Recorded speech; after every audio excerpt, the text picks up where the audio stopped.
Good morning, everyone. Okay, we'll continue our book reading Advanced Selling Strategy by Brian Tracy. We'll continue from where we stopped yesterday. The critical factor, which is risk. He gave us 4 main factors that can contribute to the perception of risk. One of these 4 factors are: 1, the size; secondly, the number of people that will use it; then third contribution to the perception of risk is the length life of the product. The fourth one is unfamiliarity with you. I explained these 4 steps yesterday, which are the critical factor when it comes to taking risk, both by the prospect and the customer. So today we'll continue from there, still under the critical factor, still talking about risk. A first time buyer, one who has not bought the product or service before, or who has not bought it from you, is often nervous and requires a lot of handling. Anything new or different makes the average customer tense and uneasy. This is why a new product or service or a new business relationship with your company has to be presented as a natural extension of what the customer is already doing. In every case, you must overcome the customer's fear of risk if you're going to make the sales. Everything you do, from the first contact through the closing, the delivery and the installation of the product or service, and the follow-up to the sale, must be done with the customer's perception of risk uppermost in your thinking. Successful people are those who position their products or services as the lowest risk products or services available to satisfy the particular need or achieve the particular goal of the customer. Your job is to be the low risk provider, not necessarily the low price vendor. Your job is to demonstrate clearly that your products or services represent the safest and most secure purchase decision, rather than merely being the least expensive or the highest quality. Volvo manufactured and sold hundreds of millions of dollars of cars for decades by emphasizing how safe they were to drive because they were so well made. Mercedes-Benz emphasized that they include certain safety features or standard items before they were introduced into other cars. Neither company ever attempted to compete on the basis of price.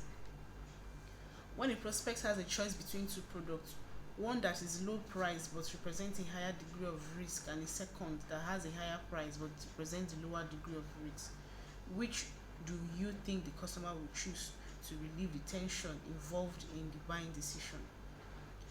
Whenever possible,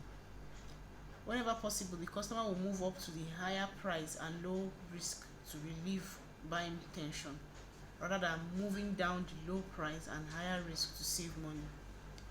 Our customers today are the most experienced customers in history. They know that there is usually a close correlation between higher price on the other hand and greater security and after sales satisfaction on the other hand. Your task is to make this differential clear in your sales presentation, especially when positioning your product or services against low priced competition. Okay, so this is where we'll stop for our reading. Still talking on critical factor, which is risk. So the customer who has not bought your product or service before, who has not bought it from you, often nervous. The person is scared. The person has fear and is mostly ignorant of what your product or services can be able to do for him. So in every case of selling to a customer or selling to a client, you must try as much as possible to help these customers overcome their fears. Let them know what they are thinking, most especially in terms of delivery, in terms of closing, in terms of installation of your products or services. You have to follow up to the sale. You must make sure that you help remove the fear from your customers' mind, remove that perception of risk thinking from your customers' mind.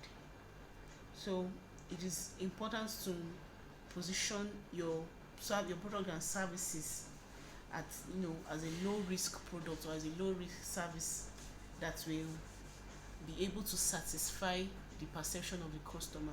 Let me give you an example. Many people compare our extensions in the market to they compare our extensions to other extensions in the market based in terms of price. But our extensions and such protector are low risk products than other ones. So most people who understand this would not really haggle about price. Rather, they will know that okay, yes, they are confident about the product. That okay, this is a low risk product. Rather than buying those cheap ones that are of high risk products. So when customers understand what your product and services can do, once you've educated them, that buying tension goes down. That risk perception goes down because they've been educated on what your product and services can do. Another thing that can help to upsell is when they have spoken or they've interacted with other people who have actually used your products before.